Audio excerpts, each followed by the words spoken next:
Halo, assalamualaikum warahmatullahi wabarakatuh. Jumpa lagi dengan Konco Ngaji. Yo teman-teman semuanya, kita dengarkan ceramah Gus Bahak. Semoga kita mendapatkan ilmu-ilmu yang bermanfaat. Langsung saja ke inti video. Bismillahirrahmanirrahim.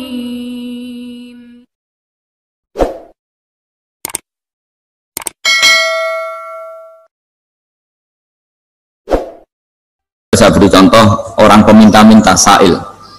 Itu Sayyid Ali Zainal Abidin, kalau ada orang minta-minta terus dikasih, misalnya dikasih ya 100.000 atau 50.000 atau 10.000 sesuai kemampuan yang memberi, itu marhaban biman hamala zadi ilal akhirah. Saya terima kasih ya, gara-gara kamu minta uang saya jelas sudah sampai akhirat. Coba kalau di rumah belajar untuk hal yang tidak positif.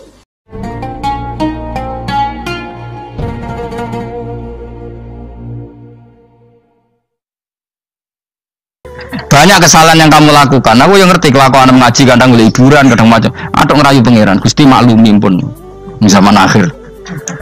Timbang urusan mbek kowe ada urusan mbek pangeran. Luwe rileks. Mulai ada ulama namanya Sufyan Ats-Tsauri ditanya, "Fa wa ma waditu anna walidayya hasabani." Saya tidak suka andaikan orang tua saya nanti yang menghisap saya. Kenapa? Wong tuaku juga kadang ngamuk mbek aku. Tapi tak dihisap pangeran oke. Pangeran wa arham, lebih kasih sayang. Saya ini termasuk orang dekat Allah baru kayak Imanul Arab. Saya itu sering baca hadis dan saya yang tiru itu Imanul Arab, Iman yang Gunung Kidul, wong Jogja, wong Madura, pokoknya Imanul Arab. Karena lebih vulgar, lebih ngawur. Dan ngawurnya ini nak ikhlas, itu pangeran tertarik. Tapi ikhlas syaratnya. Syaratnya apa? Ono wong desa itu takok Kanjeng Nabi ini. Iki kena mbok tiru kan. Tak ijazah iki wis. Khusus wong kriting. Kira kriting takok sing kriting. Pokoke ijazah ini legal untuk yang kriting. Yang enggak kriting minta yang kriting. Ya aja langsung aku muter sing kriting. Ya Rasulullah, nanti yang ngisap saya itu siapa? Yang ngisap, yang menghisap amal itu siapa? Allah. Baguslah kalau gitu. Kanjeng Nabi ku kaget. Cek kok baguslah Gusti gitu. Kenapa aja? Selama ini kenangan saya sama Allah itu baik-baik saja. Aku wong desa ya tetap dikeimangan. Padahal aku ora pinter golek rezeki. Aku ya tetap murid. Padahal ora tau tuku nyawa. Pokoknya baguslah Gusti Nabi kalau yang hisab Allah. Selama ini kenangan saya sama Allah itu baik-baik saja. Terjadi dawuh Nabi, kalau kamu ingin melihat orang yang ahli jannah itu kok gitu. Itu cara. Pokoknya caranya seneng pangeran sawur-awuran tapi. Ya baguslah. Dia pernah tanya lagi, ya Rasulullah, apakah Tuhan itu pernah senyum, pernah tertawa? Ya pernah, kata Nabi. Tapi tidak usah kamu angen-angen. Terus kata wong desa tadi, lan na'dima min rabbin yadhak khairan. Kalau Allah pernah tertawa, pasti orang yang bisa tertawa itu kebaikannya banyak. Sing radi kebaikan wong sing gremeng terus. Jadi intinya dia nyifati Allah itu sesuai versinya sendiri. Tapi Nabi kadang seneng perkarane mau. Baguslah kalau hisab Allah. Kenapa? Jadi kenangan Allah sama saya selama ini baik-baik saja. Mesti dene ngrasa wong desa ya mangan, jadi mripat loro, ya diirung, ya pokoke dene gampang syukur. Wong aku ora iso ge mripat ya dikai mripat, aku ora iso di tangan ya dikai tangan. Jadi kadang wong desa itu cara iman lebih. Lho elemen iman kurang ajar. Imane wong kota iku kadang saya dhewe. Syukur ngenteni diangkat dadi menteri, dadi pejabat. Kaya kowe ini syukur ngenteni kredit lunas kan keribetan. Wong desa gak. Kenapa kamu mengatakan Allah baik? Ya Rasulullah, aku ora tau kowe di mripat ya dikai di mripat. Jadi ora kepengin di tangan ya dikai. Selama ini baik-baik saja. Jadi dia ngukur peparing yang meripat tangan orang jabatan gak cocok kalau ambil iman yang betul-betul ini tangan kan gak kuat duwe meripat juga kadang dibang bayang lo jadi merenti kan repot bayang lo ngalim mungkin tambah repot menang. Jadi apa ya, makanya Rasulullah itu kadang suka sama wong desa itu Nabi ngendikan aksaru ahli jannah al-biru, aki-aki penduduk swarga al-biru wong goblok-goblok itu gampang syukur. Cari bangun kalau cek yang diteng, aku kadang ngiri habis wong goblok. Tahu bangun zaman masih kiai anyaran, itu rombongan wali, ning tanjakan bisa macet. Iku bangun karena orang pengalaman wedi nak rime blong piye. Iku bisa tuwenang pas macet di handrem itu tuwenang. Semangat jajan teman-teman santai. Kita kok ibadah kok santai iki nak gludung piye. Pun dipikir super bah.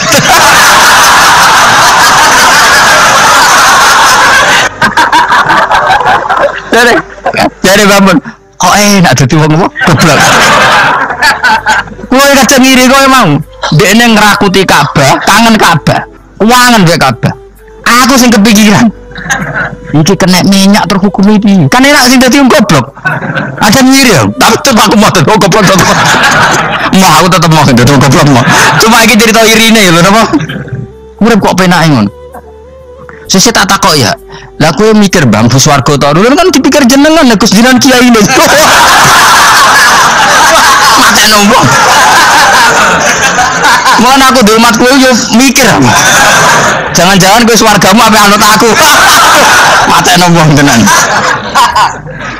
Dadi wong goblok ku penak uripe. Radio duit proposal loros, loros kode BPJS kan. Orang untuk sumbangan daftarkan diri sebagai orang miskin.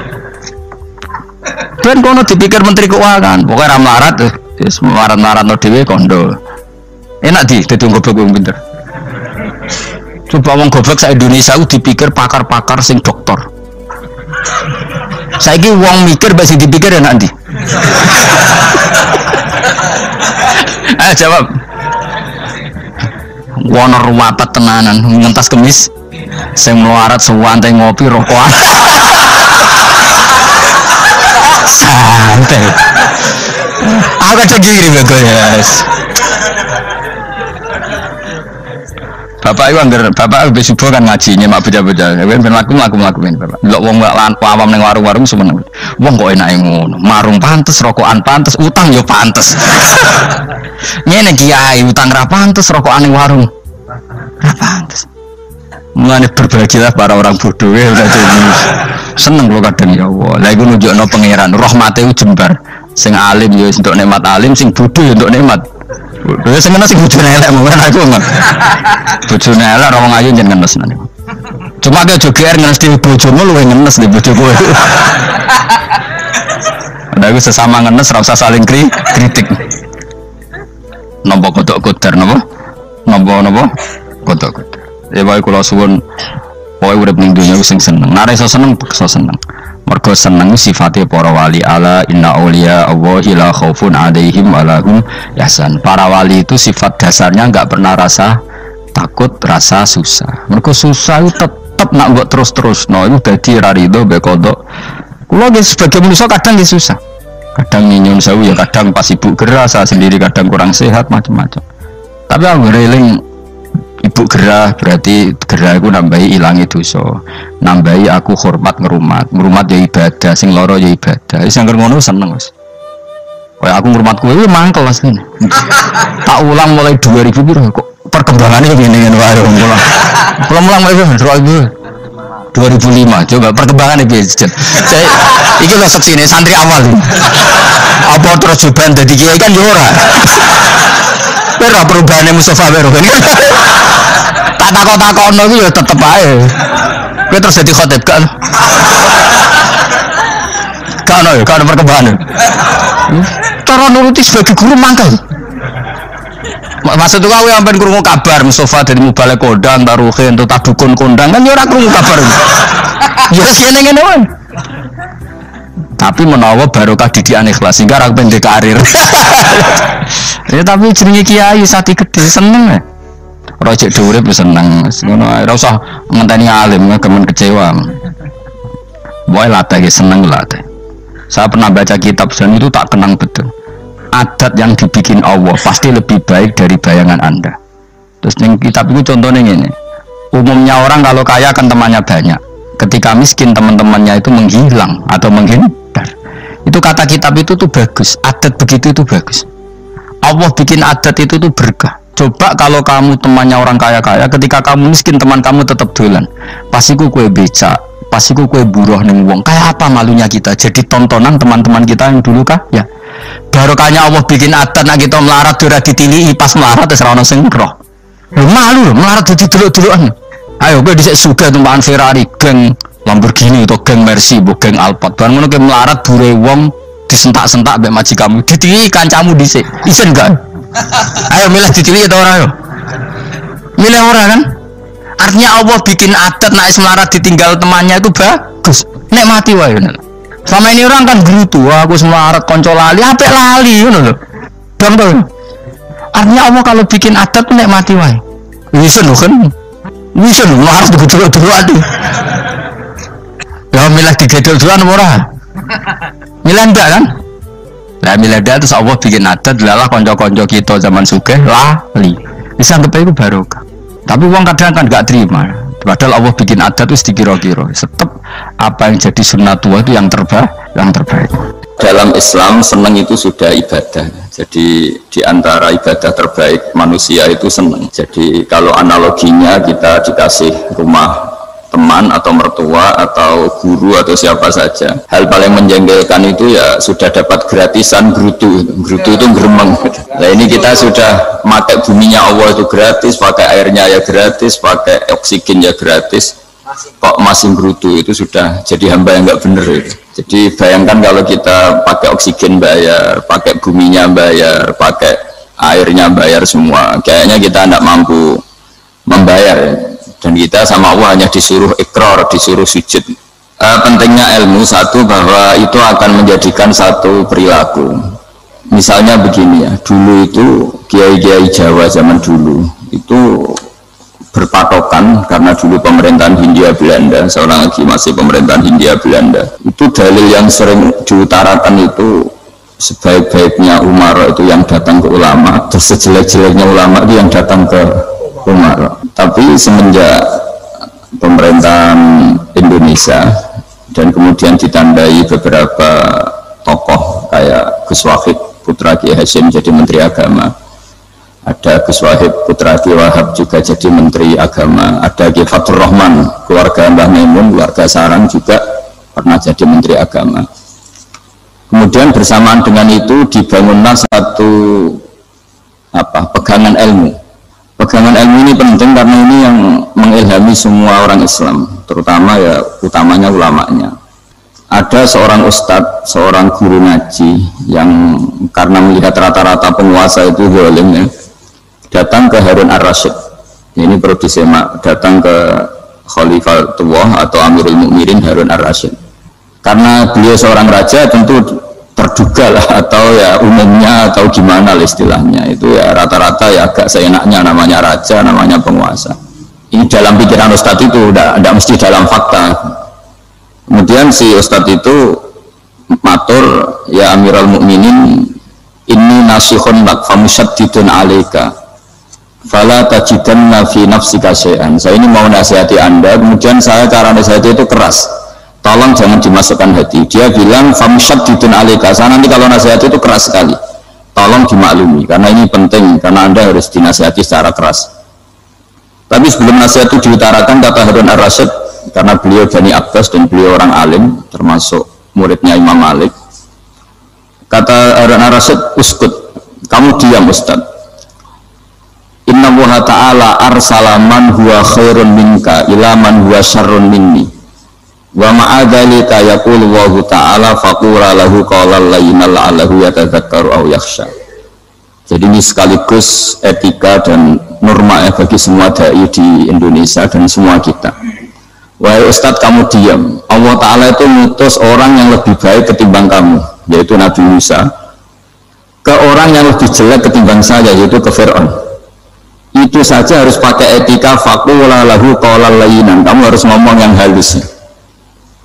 Jadi intinya ini Harun ar-Rasyid komplain, kamu itu kalau jadi ustadz ngaji kira-kira gitu. Jadi betapa baiknya orang dulu memahami Quran. Jadi Quran itu dibaca, kemudian kita mungkin baca terus jadi cerita, mungkin ada yang baca jadi perilaku, ada yang baca kemudian itu mengilhami, membentuk. Nah kira-kira itulah yang membentuk kiai alim di NU, di beberapa pesantren maupun orang-orang alim di luar NU. Asal ngajinya dan bacanya seperti kita, pasti seperti itu karena cara berpikir tadi sudah. Jadi akhirnya si ustadz tadi keluar dan minta maaf, anta a'lamu minni, ternyata engkau lebih alim ketimbang saya. Jadi kalimat famusyaddidun alaika, saya akan keras cara memberi nasihat, itu yang diket, yang dipotong, yang dibatalkan atau yang diralat oleh Khalifatullah Harun ar-Rasyid, yaitu dikatakan Inna Allaha ta'ala arsala man huwa khairun minka ila man huwa syarrun minni yaitu Allah mengutus orang yang lebih baik ketimbang kamu, yaitu Nabi Musa, ke orang yang lebih jelek ketimbang saya, yaitu Fir'aun. Itu pun harus faqula lahu qawlan layyinan. Cara berdakwah harus dengan kata-kata yang halus, yang lembut, yang indah. Dan dengan kata-kata itu diharapkan la'allahu yatadzakkaru aw yakhsha, semoga yang didakwai menjadi ingat. Sehingga dengan kemampuan ilmiah seperti ini menjadi pegangan bersama bahwa kita sebagai dai atau sebagai tetangga atau sebagai sama-sama warga Indonesia, bawaan kita memang harus faqula lahu qawlan layyinan la'allahu yatadzakkaru aw yakhsha. Kemudian dalam disiplin ilmu yang lain, halus itu tidak kuat. Angin itu ya halus, tapi kalau di manage itu jadi kekuatan yang dahsyat. Begitu juga air dan sebagainya. Sehingga tidak perlu khawatir terus kalau dakwah halus itu tidak punya efek yang signifikan. Tidak juga. Allah Ta'ala itu pengelola angin. Angin itu kekuatannya dahsyat, sehingga Nabi Sulaiman dikasih kekuatan angin dan bisa terbang kemana-mana. Kemudian sekarang jadi teknologi yang banyak memanfaatkan angin, mulai rem, mulai apa saja. Sehingga dari cerita saya ini kemudian terus kiai-kiai itu membentuk dakwah termasuk di ekonomi dengan cara yang rileks. Nah, cara rileks itu satu tentu dimulai dengan ilmu. Misalnya begini, saya beri contoh. Ketika ada orang melafadzkan kalimat la ilaha illallah, tiada Tuhan selain Allah. Kemudian kalimat ini mungkin kalau orang NU baca itu rutin ya, karena kiainya kelamaan dia yang ikut sambil tidur ya. Kalau tahlil itu disebut kiai tertentu itu mesti yang belakang wah suwi itu kalau dia itu lama itu. Nah, kiainya juga karena jadi lakon ya kan lebih semangat karena pegang mic. Biasanya gitu di NU itu, kalau khotib mesti semangat karena pegang mic, yang dengerin mesti ngantuk karena monoton gitu. Karena yang dengerin sudah tahu pasti nyuruh baik meninggalkan yang jelek, jadi ilmunya sudah disimpulkan dulu. Setiap yang tidur di masjid tidak tanya kenapa tidur, ilmunya tidak ada perkembangan, terus nyuruh yang baik meninggalkan yang jelek. Tapi kalau ilmunya agak ada perubahan kan dengar semua pasti nyuruh yang jelek meninggalkan yang baik. Karena watak manusia itu agak-agak suka fitnah, itu suka geger. Tapi kalau monoton itu mesti enggak itu. Tapi yang menjadi pegangan kita, saya ulang lagi, itu ilmu dulu. Saya ulang lagi itu ilmu dulu. Saya berkali-kali menyontohkan, kalau ada orang kafir, orang yang tidak bersyahadat 70 tahun, kemudian dia bersyahadat sekali saja di akhir hayatnya, itu kata Allah, qulil ladzina kafaru iyyantahu yughfar lahum ma qad salaf. Katakan ke mereka yang kafir, jika dia mau bersyahadat, itu masa lalunya diampuni semua. Sehingga kedahsyatan kalimat ini luar biasa. Orang yang kafir 70 tahun saja, barokahnya la ilaha illallah ini, dosanya bisa diampuni semua. Nah, kemudian karena ilmu ini tidak begitu populer atau kurang dipopulerkan atau kita sendiri kurang menghayati, sehingga la ilaha illallah itu lebih dianalisis cara lafadz ini, pelafatannya ada sanadnya enggak ya gitu. Terus cara melafatkan bareng-bareng seperti itu ada tumpengan ini bid'ah enggak ya. Jadi pertanyaannya sudah tidak tentang keramatnya atau sakralnya atau fadilahnya la ilaha illallah, tapi sudah macam-macam. Jadi dan cara seperti ini ada hadisnya enggak, legal enggak, terus ada sanadnya enggak. Jadi saya mohon semohon-mohonnya untuk teman-teman yang di Al-Iman itu harus ngaji ya. Ngaji itu nanti kamu tahu cara mandang sebuah ibadah atau perilaku atau apa sajalah tahu. Karena al-ilmu yurisul ahwal, ilmu itu bisa mengilhami cara pandang. Dulu yaitu saya ulang lagi, ketika zaman Hindia Belanda, karena pemerintahnya Hindia Belanda itu ulama-ulama keras sekali, sejelek-jeleknya ulama itu yang datang ke Umarok. Tapi setelah era Mbah Hashim, era sampai Mbah Maimun, itu mereka peduli sama Umarok, sama semuanya sama-sama warga Indonesia yang ingin melihat Indonesia yang lebih baik. Sehingga banyak ya, kakak saya sendiri pernah wakil bupati, terus putra Mbah Maimun wakil gubernur, ini teman saya di Hafid ya bupati. Semenjak itu terus, dan itu nggak lepas dari cara pandang. Ya, itu cara pandang diantaranya adalah cerita tentang Nabi Musa yang Allah tetap peduli sama Fir'aun, sehingga tetap didakwai Nabi siapa? Musa. Dan posisi Musa datang bukan memanggil. Ya cuma sampai sekarang itu belum pernah ke kantor bupatinya Pak Hafid, karena kadang-kadang orang terus curiga mengajukan proposal itu dia agak repot. Ketemu bupati itu sialnya kiai kan mesti pikirannya orang bupati ini nyangoni, kiai ini disangoni gitu. Jadi itu terus kayak kita fakir miskin itu. Jadi makanya saya itu belum pernah datang. Tapi alhamdulillah karena beliau berambisi menjadi wa khairul umara mayatuna babal ulama. Jadi datang tapi sangat ambisius ingin mengalahkan ulama, karena dia kalau datang statusnya lebih tinggi. Ya tidak apa-apa, ini tawaduk tapi niatnya nggak begitu tawaduk.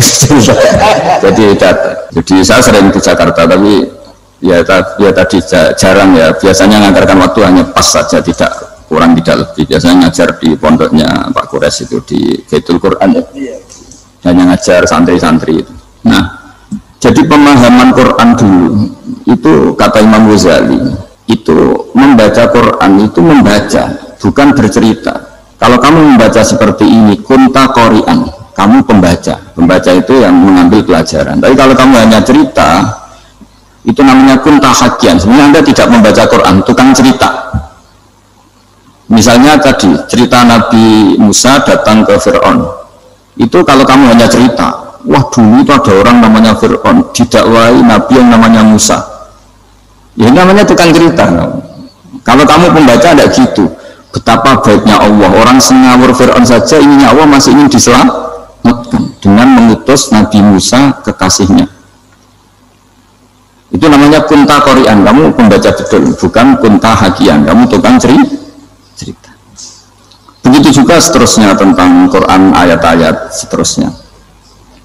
Sehingga yang diharapkan dari pembacaan Quran itu memang kita sebagai ahli baca, ahli mu'tabir ya, ahli yang ngambil pelajaran, bukan tukang apa? Cerita. Sehingga dulu ketika Sayyidina Umar radhiyallahu anhu ketika membuka Baitul Maqdis atau Baitul Muqaddas dan diajak syukuran, pesta-pesta makan itu, beliau tidak mau. Ketika ditanya kenapa engkau tidak mau, alasannya itu langsung beliau baca Quran. Jadi saya punya sekian contoh, saya ulang lagi, saya punya sekian contoh. Orang-orang dulu dengan Quran itu menyatu, bukan sekedar dihafal tapi menyatu, sehingga bawaannya itu sudah Qurani, sudah Qurani. Saya beri contoh pertama Rasulullah SAW, nanti Umar kedua. Rasulullah itu pernah nggak makan sampai 3 hari. Terus ditanya oleh sahabat, lalu kekuatan engkau bisa hidup apa? Terus menghentikan al-aswadani, maksudnya itu tamar dan air, hanya makan kurma dan air. Tapi beliau tidak ketemu roti atau nggak ketemu nasi lah kalau orang Indonesia. Ketika hari ketiga dikasih makan oleh sahabat, dipotongkan kambing, kemudian baru makan 3 lukmah, kira-kira ya 3 asupan nasi, berhenti. Padahal sahabat yang lapar sama dengan Rasulullah itu membayangkan Nabi itu sampai kenyang, sampai apa. Tapi ketika ditanya, seperti ini pun nanti ada hisabnya. Walatus alunna yauma idzin anin naim. Jadi acara makan-makan gini itu nanti ada hisabnya. Nabi nangis. Akhirnya sahabat nggak jadi musim makan. Jadi ketakutan orang dulu sama ketika Sayyidina Umar dijak pesta ketika memenangkan Baitul Maqdis itu. Inna wa ta'ala ayyara qauman. Allah itu mengkritik sebuah komunitas kaum karena apa? Adhabtum thayyibatikum fi hayatikum ad-dunya wastamta'tum biha. Kamu adalah orang-orang yang jatah nikmat kamu sudah kamu habiskan di dunia. Adhabtum itu kalian habiskan jatah kenikmatan kamu di dunia.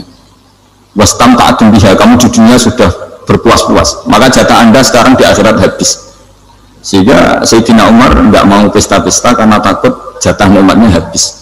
Kata beliau terus, astabti thayyibati, akan saya sisakan sisi-sisi kebaikan saya supaya tidak habis. Orang Jawa itu jadi entek-entekno biar jatahnya masih. Sehingga di dunia kiai itu ya, meskipun saya akrab bupati, akrab mungkin wakil gubernur, saya itu ya jarang ketemu. Karena kalau orang Jawa bawaannya ketemu ya makan-makan, guyon-guyon. Itu nak keterusan ras demi warga. Ya, jadi itu ilmunya kiai. Nah, efek dari ilmu ini dahsyat. Kalau Anda berpikir tentang nasib Anda di akhirat, nanti bawaannya juga tidak akan mudah menyalahkan orang lain, tidak akan menghakimi orang lain karena sibuk dengan dirinya sendiri, tapi tidak dengan makna egois, tapi makna orang baik itu siapa? Orang yang sibuk dengan app pada dirinya, dengan kekurangan pada dirinya, saking sibuknya mikir app-nya sendiri, tidak sempat mengoreksi aibnya orang lain. Itu awal ilmu. Ilmu itu tidak dimulai dari larangan. Kalau larangan karuan, tidak termasuk ahli surga orang yang suka mengadu domba, tidak termasuk orang baik yang cari kesalahan orang lain. Itu namanya pelarangan. Tapi ilmu itu di atas nahi, di atas pelarangan itu. Kamu punya kesadaran bahwa kamu itu yang penting selamat dulu, jangan memikirkan orang lain. Dengan makna bukan egois, tapi dengan makna supaya tidak menyalahkan apa orang lain. Nah, saya termasuk ya boleh dikatakan kiai lah, yang paling fanatik bahwa semuanya itu harus dimulai dari ilmu. Ya saya ulang lagi, dimulai dari ilmu. Nah, dari sini kemudian saya berharap Indonesia menjadi damai, menjadi baik. Itu bukan karena kita baik-baik banget, ya tidak mungkin kita ada nabi, tapi karena sudah sibuk dengan memikirkan kesalahan diri sendiri. Sehingga misalnya kita baca Quran, Rabbana zalamna anfusana, lalu kita langsung ingat betapa hubungan kita dengan Allah itu harus ikrar dulu, merasa zalim dulu, merasa salah dulu. Nah, kalau semua orang merasa salah di depan Allah, ini mesti bawaannya agak mudah menyalahkan orang lain, karena kita bilang Rabbana zalamna anfusana. Nah, itulah ilmu-ilmu yang mungkin banyak pembaca Quran tapi hanya baca, atau kalau baca ini tok disebut al-haqi, ahli cerita. Yang dibutuhkan itu al-qari, pembaca kemudian mu'tabir, kemudian mau beritikad, seperti yang dilakukan tadi Harun ar-Rasyid tadi. Inna wa ta'ala arsala man huwa khairun minka ila man huwa syarrun minni wa ma'adhalika yaqulu wa ta'ala faqula lahu qawlal layyin. Ini kamu tidak usah memaksakan musyaddid keras sama saya, karena Allah Ta'ala telah mengutus orang yang lebih baik ketimbang kamu, yaitu Nabi Musa, ke orang yang lebih jelek ketimbang saya, yaitu Fir'aun. Itu saja harus beretika, faqula lahu qawlal layyinan la'allahu yatadzakkaru aw yakhsha. Dan alhamdulillah bawaan kita sebagai orang timur atau orang Jawa itu kalau mau ngandani orang itu halus sekali. Di antara bentuk kehalusan kata-kata diceritakan di ayat lain ketika Nabi Musa ketemu Fir'aun. Dawuhnya begini, fakul apa itu yang di juz 30 yang juz 30 ini yang bagian dari, kan tadi hanya fakul lahu qawlal layyinan. Lalu qawlal layyinan itu bentuknya apa? Ya, bentuknya apa? Itu Nabi Musa disuruh ngendikan sama Fir'aun, apakah kamu mau saya nasihati? Fakul halaka ila antazakka.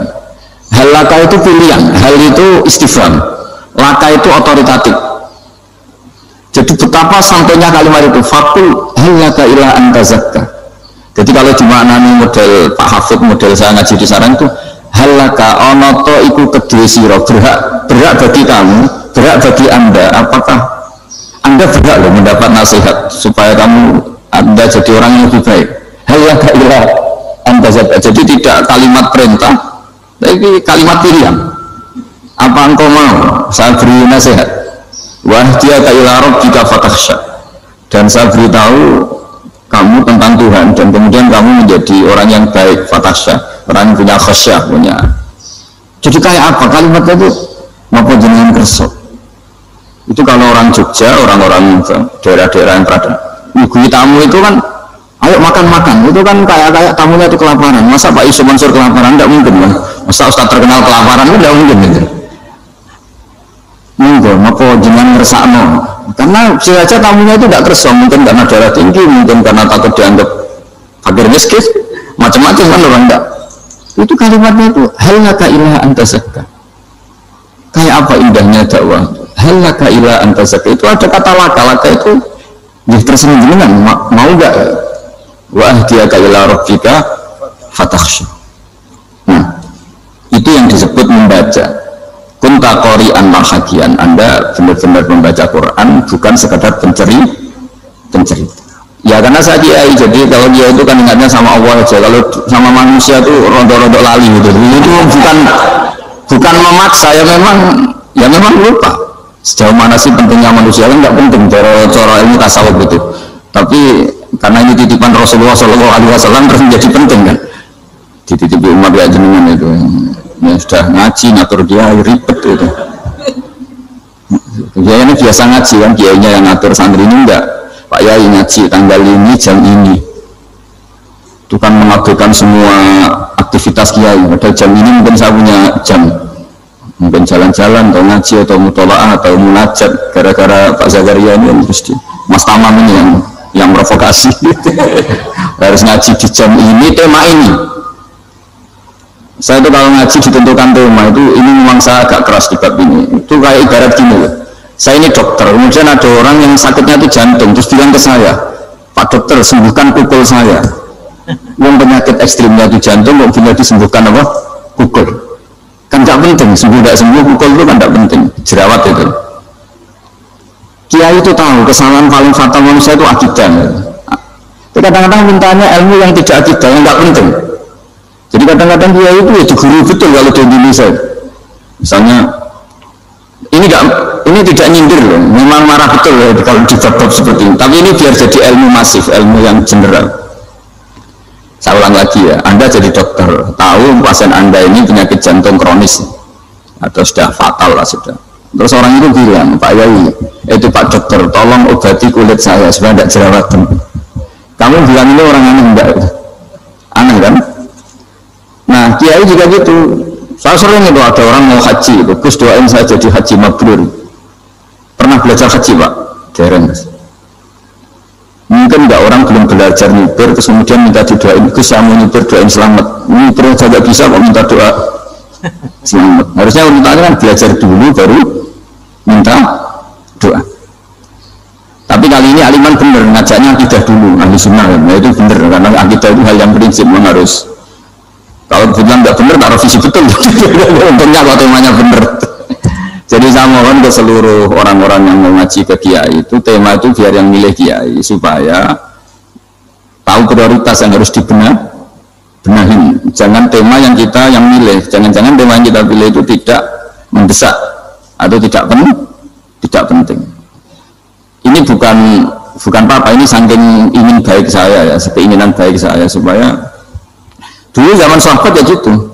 Kalau ada pertanyaan salah sama Nabi dibenerin, cuma Nabi terlalu bijak, cara benerin itu enak. Kalau saya karena tidak Nabi saja ya agak kasar kan, kalau tidak Nabi tidak wajib bener terus. Yang wajib bener terus itu Nabi. Saya beri contoh. Nabi itu ngendikan tentang kiamat. Kiamat itu dahsyat, mengerikan gini-gini. Kalau pikirannya orang kampung itu begini, Nabi ini aneh. Cerita kiamat dahsyat tapi nggak ada tanggalnya, nggak ada tahunnya. Harusnya ada dong biar kita bisa persiapan. Sehingga Nabi disomasi di tengah-tengah khutbah itu, ya Rasulullah mata sah. Nah, karena ini orang Bedui, Nabi nggak dengerin, masih ulang lagi. Mata sah ya Rasulullah. Ketika Nabi mengabaikan itu ada dua kelompok sahabat, yang satu bilang lam yasma, Nabi tidak dengar sehingga mengabaikan. Yang kedua bilang sami'a wa kariha, Nabi sebenarnya mendengar tapi tidak berkenan. Tapi diulang lagi ketiganya, ya Rasulullah mata sah. Akhirnya Nabi jawab, mau tidak mau, karena kalau enggak ya namanya orang Bedui ngomong terus. Nabi balik tanya, ya karena cara berpikir dia kalau kiamat itu jelas kapannya kan bisa persiapan gitu. Kalau enggak pas mau kiamat terus pas ngaji Quran apa kan bisa persiapan. Akhirnya Nabi balik tanya, ma'atatalah, kalau kamu berani tanya kiamat lalu persiapan kamu apa? Ya terus orang itu bilang masyhur itu, ma'atatalah kabira sholatin wala syamin wala kada wa kada walakin uhibbuka. Saya sebenarnya tidak punya persiapan ya Rasulullah, cuma persiapan banyak puasa ya enggak, banyak sholat enggak, tapi saya mencintai engkau. Masyhur itu jadi hadis paling legenda, almar'u ma'aman ahabba, sebagian disebut anta ma'aman ahbabta. Ini kata semua sahabat yang di masjid. Si Bedui ini orang paling dibenci sahabat karena mengganggu Nabi saat khutbah, tapi akhirnya ini menjadi orang paling dicintai sahabat karena barokahnya itu hadis itu keluar secara terbuka, almar'u ma'aman ahabba. Sebagai lewat yukhsyarul mar'u ma'aman ahabba, nanti orang akan sowan sama Allah bersama orang yang mereka cintai. Nah itu sahabat-sahabat fama farihu ba'dal Islam farahahum biadal hadis. Mereka tidak pernah senang setelah masuk Islam sesenang hadis ini. Karena kita tidak perlu soleh-soleh banget, cukup menyintai orang apa? Soleh gitu. Makanya saya sekali bilang itu ya, kadang-kadang saya jadi orang alim itu ya rugi. Ruginya tadi. Misalnya untuk menjadi orang alim harus hafal Quran, ngaji Bukhari, Muslim, Ikhya. Ternyata pengumuman kedua orang nggak bisa apa-apa, Gelombang kedua para pecinta waduh itu kan repot ya. Jadi kita yang jadi orang alim susahnya bukan main, ternyata disaingi pengumuman kedua dan para pecintanya. Wah itu kan akhirnya ketemu orang-orang nggak jelas tadi itu. Nah itu ya termasuk farah dalam Islam, farhatul aibin. Jadi senang itu di Islam itu ibadah. Ya kul bi fadlillah wa bi rahmati fa bidzalika falyafrahu. Senang itu diperintahkan Allah. Saya tuh sering di kamar, kadang itu nyun sewu kayak gatelan gitu, apa itu. Ya agak kukur-kukur terus merengut saja malu. Malu saya itu dilihat Allah kok kayak agak ridho itu malu. Ya kayak tadi lah, kamu dikasih rumah gratis, kemudian pas yang ngasih datang kamu kelihatan cemberut, itu yang ngasih kan mangkel. Sudah dikasih gratis masih cemberut. Sama hubungan kita dengan Allah itu semuanya dikasih gratis. Makanya tabassum, senyum itu ibadah. Kita yang nekuni ilmu hadis. Betapa hebatnya Nabi ngendikan, kalau kamu tidak bisa ibadah yang berat-berat, cukup ibadah senyum. Kadang ngendikan tol koti wajin, kamu cukup berwajah yang indah, yang menyenangkan. Tabassum, senyum. Kalau kamu tidak bisa membalas jasanya orang yang ngasih, minimal kamu senyum, minimal kamu kelihatan senang. Gitu. Makanya senang itu sudah ibadah. Dan sekarang orang untuk senang saja susah. Karena bawaannya nuntut orang lain supaya kayak keinginan dia, bawaannya nuntut, ya ribet. Kalau gitu ya ribet.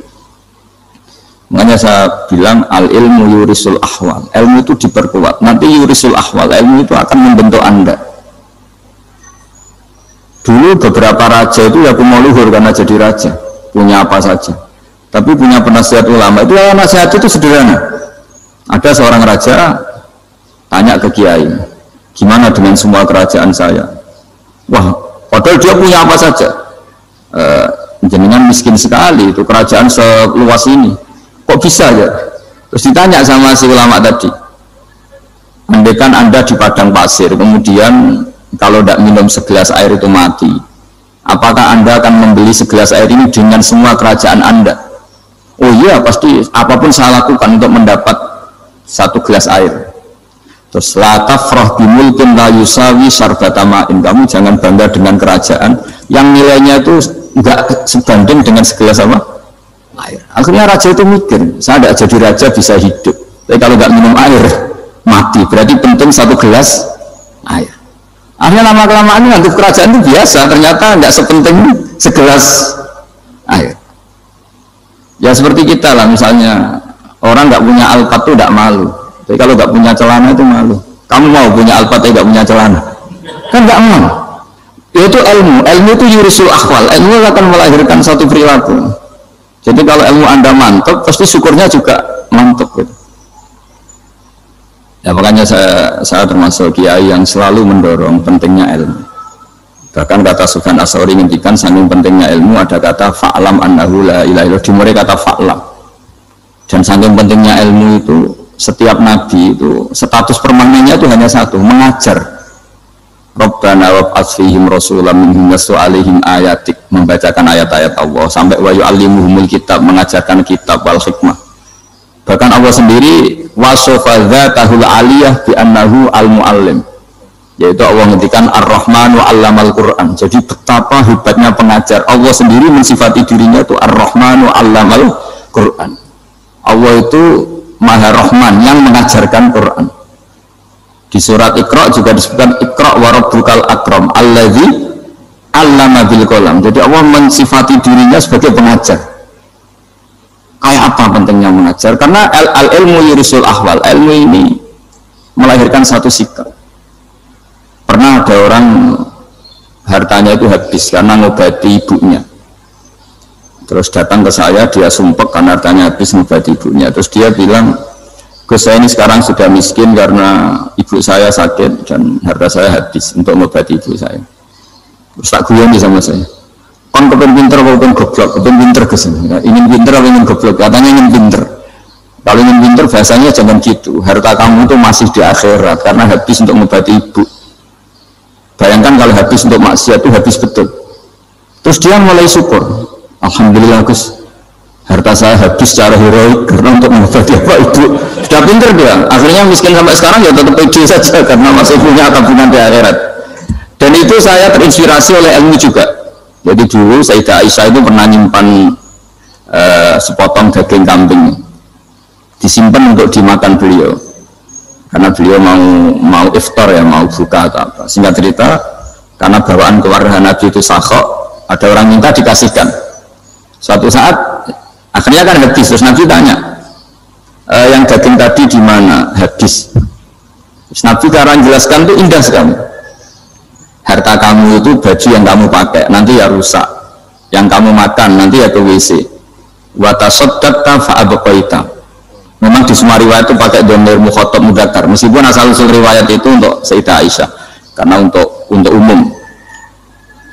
Yang kamu sedekahkan itu yang masih, kamu jangan bilang kamu sedekahkan itu yang habis, yang kamu sedekahkan itu yang masih.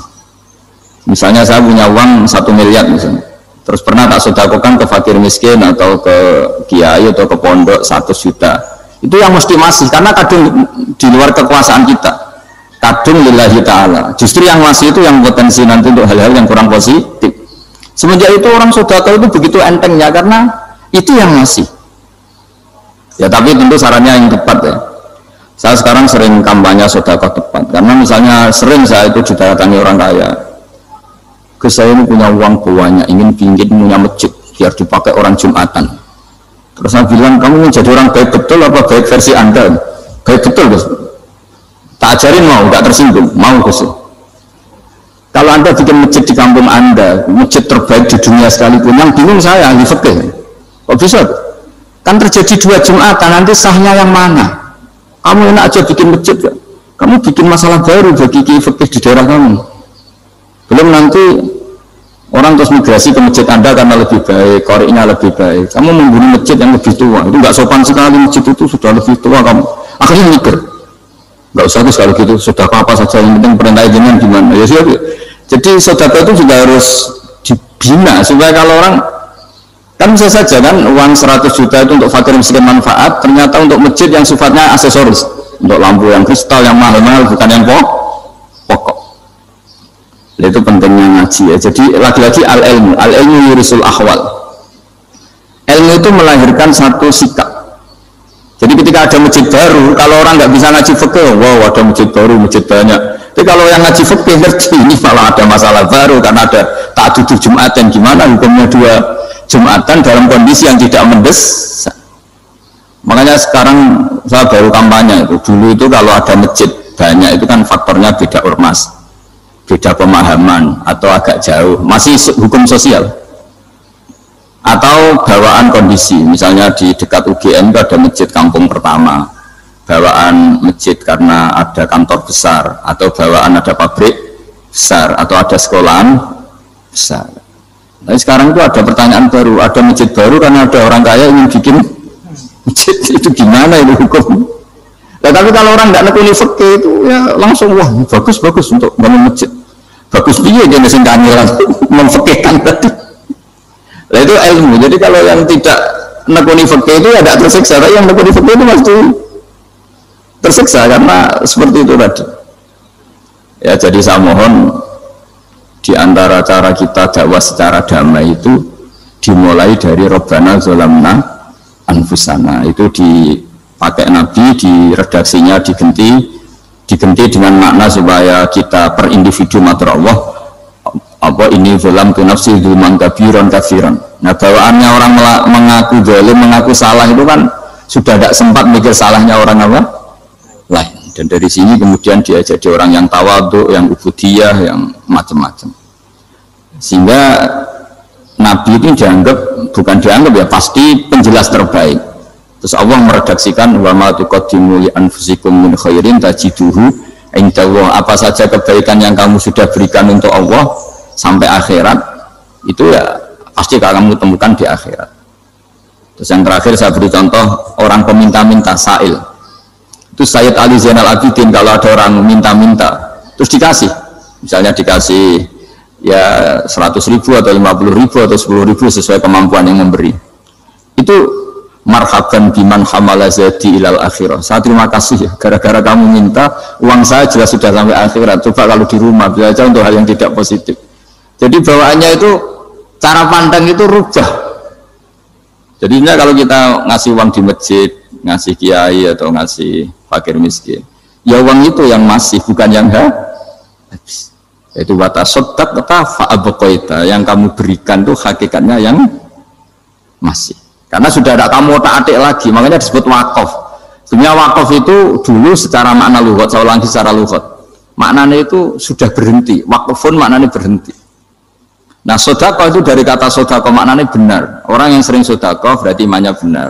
Orang yang uang sudah diberikan berarti dia sudah terputus, wakaf berhenti dari hubungannya dengan dia. Sudah dikasihkan berarti selesai. Sehingga wakaf dan sedekah itu sebenarnya maknanya saling melengkapi. Kemudian orang-orang fikih karena ada disiplin ilmu tertentu, wakaf itu untuk sedekah yang permanen, yang abadi, kemudian sedekah untuk infak. Tapi itu kan hanya istilah-istilah dalam disiplin ilmu. Sebetulnya kalau pakai ilmu yang umum, sedekah ya bisa disebut wakaf, wakaf ya bisa disebut apa? Sedekah. Karena maknanya sedekah itu wakaf. Wakaf itu apa? Qat'u raqabatil malik an hadal mal atau an mali. Hubungan pemilik harta ini terputus dari harta itu. Jadi misalnya saya sudah wakaf tanah ini ke masjid, sudah diterima. Buat saya kepikiran gadekan atau menjual sudah tidak bisa, sudah berhenti di situ saja hubungan saya dengan kepemilikan harta itu. Makanya disebut apa? Wakaf.